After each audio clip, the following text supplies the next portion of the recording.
नमस्कार दोस्तों, आप लोगों का मेरे चैनल पे स्वागत है। आशा करता हूँ कि आप सब लोग अच्छे होंगे। तो आज जैसा मैंने फिलॉसफी में आप लोगों को क्रिटिकल जो फिलॉसफी के बारे में समझाया था, मैंने कांट के बारे में सारी चीज़ों के बारे में बात की थी। तो आज हम जो एक नई फिलॉसफी है जिसको समझने का प्रयास करेंगे, जो जर्मन फिलॉसफर हीगल, फ्रेडरिक इल्स हीगल के द्वारा दी गई है। तो आज हम लोग इस जो सेल्फ के बारे में समझेंगे, जिसको हम मैं करते रहते हैं। वो मैं क्या है, एक्चुअली में वो मैं कौन है, तो उसको समझेंगे। जो हम ये सेल्फ को बना के बैठे हैं, इसके बीच में डायलेक्ट है। डायलेक्ट का मतलब द्वंद्व है, कंट्रास्ट है। वो सेल्फ कहता है कि मैं हूँ, लेकिन जब उसकी जिंदगी से रियलिटी पड़ती है, लाइफ से रियलिटी पड़ती है, तो वो अपना सेल्फ बदल लेता है। इसका कहने का मतलब है कि तुम अपना बहरूपिया भेष रखे होते हो। कभी कहते हो कि मैं ये हूँ, कभी कह देते हो स्टूडेंट हूँ, कभी कह देते हो क्रिकेटर हूँ, कभी कह देते हो किसान हूँ, कभी कह देते हो मैं इंसान हूँ, कभी कह देते हो मैं चेतना हूँ। तो ये क्या है, आज इसी की गहराई पर समझेंगे। और इस द्वंद में जो है तुम पिसते रहते हो, अपने ईगो में जीते रहते हो। लास्ट में जाके जब तुम्हारे पास पैसा नहीं होता तो पैसे की फिक्र करते हो। जब पैसा आ जाता है तो वैल्यू की बात करते लगते हो कि हमको पैसा दो दो, हमको पावर दे दो, हमको लोग दे दो, हमको लोग पहचाने, हमारी नीड्स फुलफिल करें, हमको प्लीजर दें। और लास्ट में जब सबसे बड़ा प्लीजर होता है इंसान का, तो भगवान की चार की तरफ निकल जाता है। तो क्या जो इस अपना सेल्फ है वो जिंदगी भर बदलता रहता है। जो उसका अहम है, जो उसका ईगो है, उसको वो सेटिस्फाई करने का प्रयास करता है। जब वो खुद को समझता है कि मैं सबसे बड़ा बाहुबली हूँ, लेकिन जब उसका दुनिया से मुकाबला होता है तब वो उसको लगता है कि नहीं, उससे भी बड़ा कुछ है। तो बाद में क्या करते हैं, दोनों एक साथ मिलके जो इस द्वंद को है खत्म कर देते हैं। यही तुम्हारी जो कॉन्फ्लिक्ट पूरी जिंदगी चलती है, इसी को हम शुद्ध आसान भाषा में अपने जो स्वयं हम खुद हैं, उसमें ही हम खुद नहीं हैं। हमारे अंदर तमाम प्रकार की इच्छाएं हैं, तमाम प्रकार के दोष हैं, तमाम प्रकार की कल्पनाएं हैं, तमाम प्रकार को नीचे दिखाना है, किसी के खिलाफ कुछ षड्यंत्र रखना है। कुछ हमारी एंजाइटी है, कुछ डिप्रेशन है, कुछ फियर है, कुछ हमारे अभी अंधकार है, कुछ अधूरा है। उस अधूरे को पाने के लिए तुम जिंदगी भर प्रयास करते हो। तो उसी सेल्फ को जो है कि इसका कहने का मतलब है, जिसको तुम पाना चाहते हो उसको तुम कभी पा नहीं पा सकते हो, क्योंकि जिसको पाने की फिक्र करोगे उसको तुम पकड़ोगे, जिसको पकड़ोगे वो उसको तुम कभी पकड़ ही नहीं पाओगे। कि पकड़ सबसे बड़ी कला यही है कि पकड़ना ही ना कला है, जिसमें क्योंकि पकड़ोगे तो चाह पैदा होगी, और जब चाह पैदा होगे तो फिर इसी भ्रम, इसी लूप में जीते रहोगे, और तुम्हारी जिंदगी ऐसे ही खत्म हो जाएगी। तुमको लगेगा कि आईएएस बड़ा है, तुमको लगेगा कि ये समाज बड़ा है। जब तुम्हारी खुद की वैल्यू नहीं होती तो तुम व्यक्तिगत लड़ाई समाज से करते हो अपने ईगो को सेटिस्फाई करने के लिए। जब तुम पैसा कमा लेते हो, इज्जत कमा लेते हो, अपना नाम बना लेते हो, तो तुम समाज के बन जाते हो। तो ये जो तुम्हारा द्वंद है, जो तुम्हारी आइडिया है, इसी से तो सब चल रहा है। आइडिया कहाँ से आई? आइडिया तुम्हारे कॉन्शियस से आई। जब तुम कॉन्शियस में तुम्हारे चीजें पता है, तुम चेतना हो, तभी तो तुम जान पा रहे हो, समझ पा रहे हो। अगर तुम्हारी चेतना ही ना हो तो तुमको कैसे पता चले कि ये गाड है, ये समय है, ये टाइम है, ये चल भी रहा है। तुम तो शांत हो जाओ, तुम्हारी कुछ आशा ही ना बचे। आशा तो इसी वजह से है क्योंकि तुम में चेतना है, तुम्हारी थिंकिंग जिंदा है। जिस दिन थिंकिंग को समझा लोगे, उस दिन दुनिया के सारे दर्द से बाहर निकल के आ पाओगे, वरना ऐसे ही भटकते रहोगे। तो उसी शायरी को आप लोगों के सामने रखता हूँ कि हमने बुलाया किसी को ना बुलाया, ना नारा दिया। हमने ना किसी को बुलाया, ना हमने किसी को नारा दिया, बस अपनी जिंदगी को ईमानदारी से जिया। तो यही चीज है। फिर देखा शहर खुद साथ आता चला गया। तो लोग तुमसे तब जुड़ेंगे जब तुम अपनी सच्चाई को बताओगे।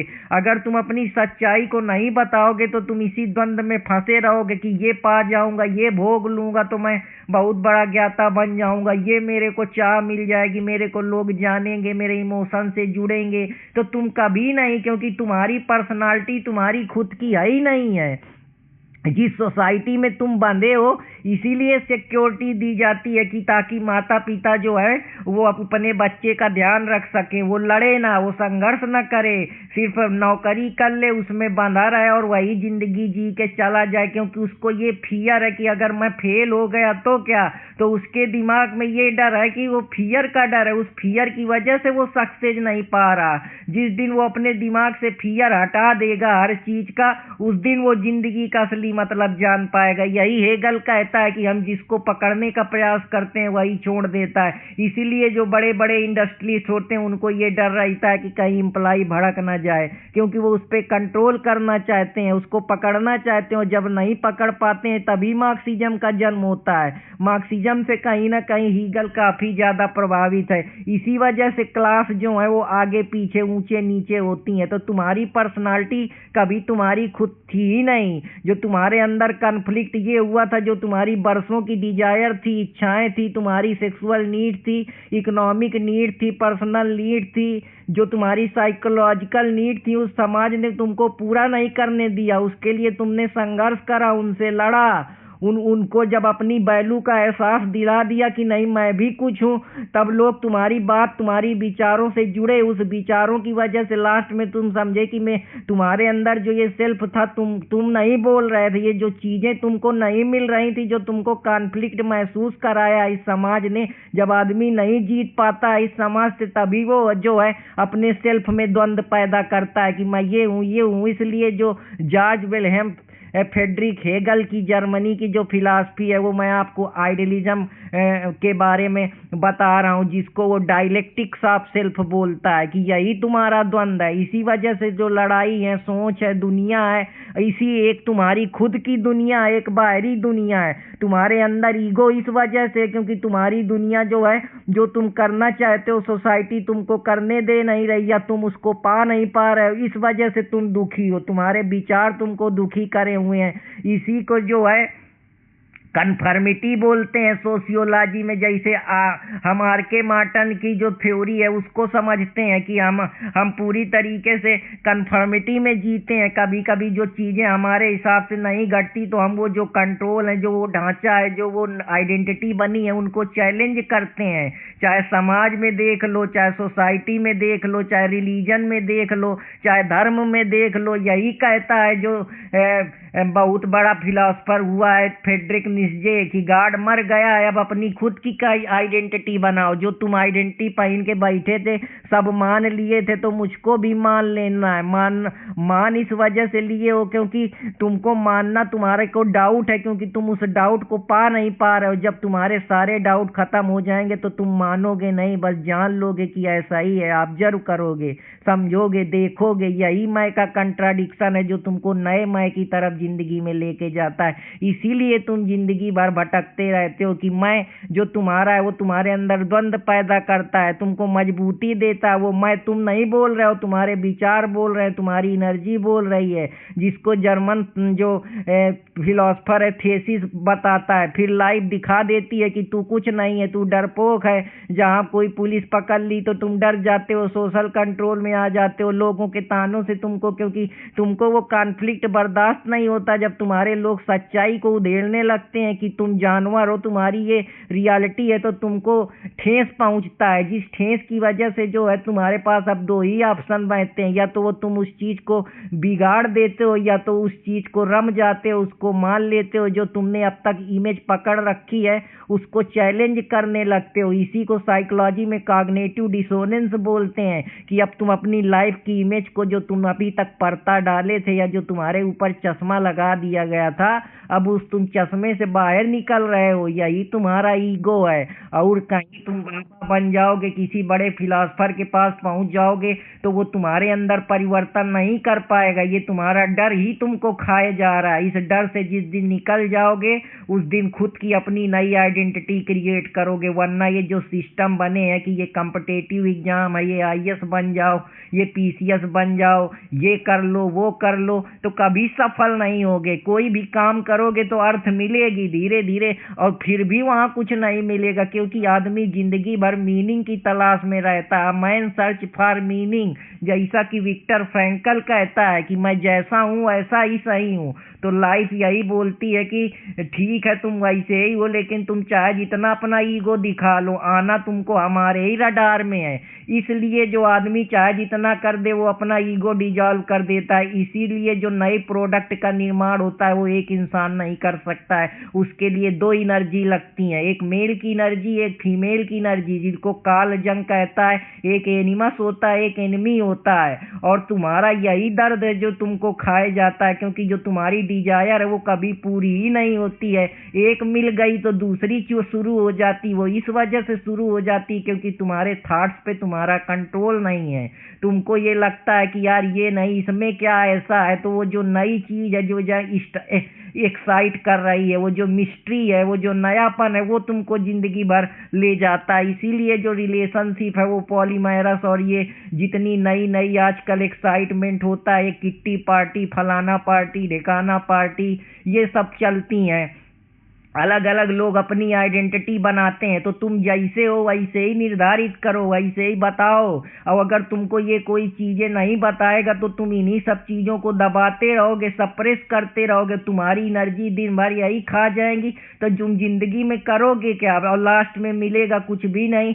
इसीलिए जो कहता है कि हम लोग जो हैं, इंसान इंटीमेसी नहीं करता, ये नेचर की ट्रिक है। जैसा सोमनेयर बोलता है, वो कहता है कि जो ये लव है वो सिर्फ एक नेचर का धोखा है, जिससे ये जो प्रजातियां चलती रहे। अगर इस तरीके से नहीं होगा तो तुम कैसे गैमेटिंग करोगे? जो इवोल्यूशनरी बायोलॉजी बताती है कि जब गैमेटिंग ही नहीं होगा तो ज्यादा लोग पैदा ही नहीं होंगे, जब ज्यादा लोग पैदा नहीं होगा तो सर्वाइवल कैसे चलेगी, कैसे सोसाइटी चलेगी? जब लोग ही नहीं होंगे तो सब मर जाएंगे। इसीलिए जो हर्बर्ट स्पेंसर की थ्योरी है वो सर्वाइवल ऑफ फिटेस्ट की बात करती है। तो आशा करता हूं कि आप लोगों को ये समझ में आएगा। ये ईगो इसी वजह से डिजॉल्व होता है क्योंकि तुमको पता चल जाता है कि तुम पूरे नहीं हो, तुम सिर्फ एक रुपये का रूप धरे हुए हो जो जिंदगी भर अलग अलग तरीके से लड़ता रहता है। पहले इनर कॉन्फ्लिक्ट से लड़ते हो, स्ट्रेस से लड़ते हो, खुद से लड़ते हो, समाज से लड़ते हो, तभी तुम असली ग्रोथ करते हो। अगर तुम जिंदगी में डरे रहोगे,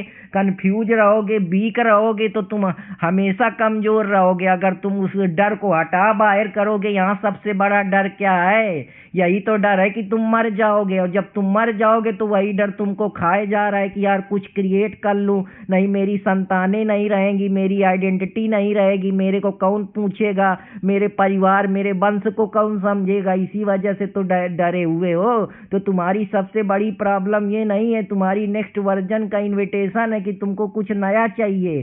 कि इसीलिए गाना है कि जिंदगी के सफर में गुजर जाते हैं वो मुकाम जो कभी आते नहीं, जो कभी आते नहीं, क्योंकि वो कभी आएंगे इस वजह से नहीं क्योंकि तुमको परफेक्शन की चाह है। तुम कभी परफेक्ट नहीं होगे, तुम हमेशा सेल्फ कंफ्यूजन में इसी वजह से रहते हो। तुम अपनी आइडेंटिटी चेंज करते रहते हो कि इसीलिए किसी ने कहा है कि किसी को यहाँ मुकम्मल जहाँ नहीं मिलता, तो सबको सब कुछ नहीं मिलेगा। जो टूट फूट तुम महसूस कर रहे हो, कमी है, उसको मान लो कि ये जिंदगी ऐसी है, जिंदगी का यही रूल है।